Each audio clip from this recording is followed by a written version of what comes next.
The first rays of light stretch across the East African plains. The wind carries dust across the savanna, over termite mounds and half-eaten carcasses. Life here is not gentle.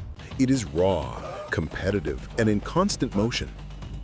But among the rustling grasses, beneath a cluster of low trees, something extraordinary stirs.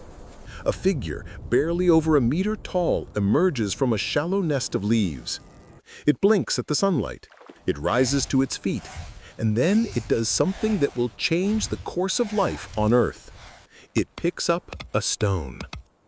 This creature is not fully ape, but it is not yet human. It walks upright, with legs shorter than ours, arms long and strong from generations of climbing. Its face juts forward, jaw powerful, brain small, but growing. Its name, given millions of years after it walked the Earth, is Homo habilis, the handyman, the first human. 2.5 million years ago, East Africa was a continent in transition. Dense forests retreated. Grassy plains stretched wide beneath an ever-changing sky. Rainfall came and went in unpredictable bursts. Rivers shifted. Shelter was scarce. Food scarcer still. The hominins that lived here, our ancestors, faced extinction unless they could adapt. And Homo habilis did more than adapt. It invented.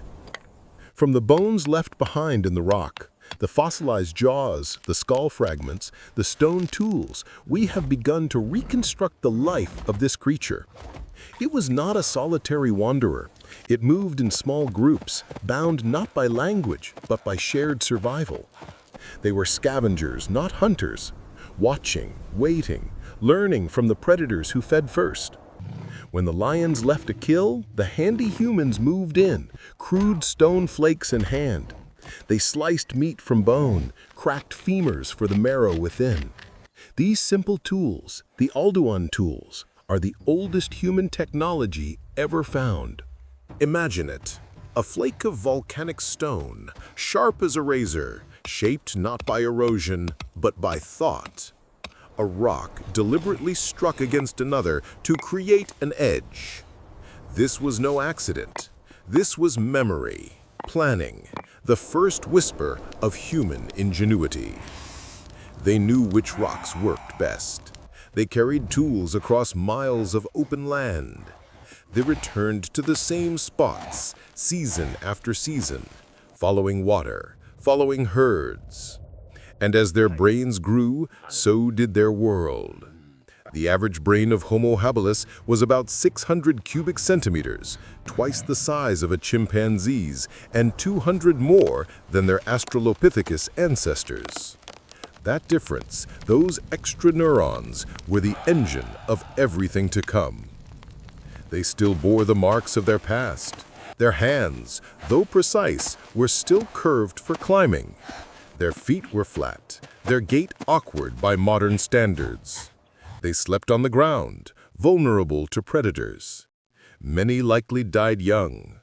But those who lived passed on something more than DNA. They passed on knowledge. Each strike of stone against stone was a lesson. Each meal shared, each escape from danger, reinforced a culture still too young to name itself. There were no words, no fire, no gods, no maps.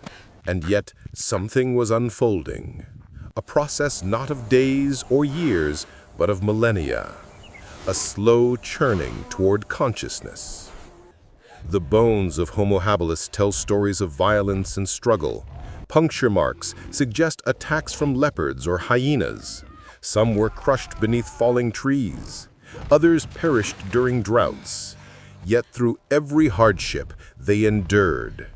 Not because they were the strongest, but because they could think, because they could cooperate, because they could imagine what might happen next. Picture a child, just a few years old, watching an elder split a stone. She picks up her own pebble and tries to mimic the motion. Her first attempt fails. But the second? A flake breaks off. She smiles. She has learned. That moment is the beginning of inheritance, not of blood, but of culture. And from such moments, humanity was born. In the dry season, they ranged farther, following animals to dwindling waterholes. In the wet season, they returned to familiar riverbanks, to patches of forest where roots could be dug, fruits collected. They did not build homes, but they built memory. Paths passed from mother to child, hunting signs taught through gesture, faces remembered, danger remembered. There is no word in any language for the first time a mother mourned a lost child, but surely she did. The capacity for grief, for care, for empathy, it begins here. Bones found curled together in ancient caves suggest not abandonment, but companionship. These were not just animals reacting. These were beings beginning to feel. They did not master fire, but perhaps they witnessed it. From a distance, they may have watched lightning strike a tree and set the land ablaze. Perhaps they circled the embers when the flames died. Perhaps they even reached toward the warmth, afraid and drawn in equal measure. The fire would come later, but the curiosity? That was already burning. As the millennia passed, Homo habilis quietly spread, from Tanzania to Kenya to Ethiopia. Their tools appear across the Rift Valley. With each generation, small refinements, a cleaner flake, a more efficient cut. These were not breakthroughs, they were nudges. But evolution favors the patient. Predators still stalked them. Crocodiles in riverbanks, big cats in tall grass. But they were no longer helpless. They learned to band together, to face down danger with numbers, to use rocks not just to eat, but to defend. And in these simple acts, they began to shape a world that would one day belong to their children. The sky above them was the same sky we see today. The stars, the moon, the vastness of night. Did they look up? Did they wonder? Probably not in words, but in silence, perhaps something stirred. Awe is older than language. Other species of human would rise, Homo erectus, Homo ergaster, builders of fire, of boats, of journeys. But none of it begins without the first crack of stone on stone, without that first mind saying, "What if?" Even now, when you hold a tool in your hand, a phone, a pen, a wrench, you echo that ancient gesture. You are not separate from them. You are them, refined by time. Their fear became your caution, their curiosity, your science, their struggle, your civilization.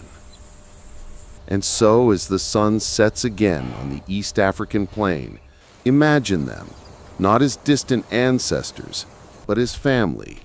A small group, huddled beneath the trees, clutching stone flakes and fresh meat, whispering not with voices, but with eyes. They do not know they are making history, but they are. This was the first chapter of the human story, and it began with a stone.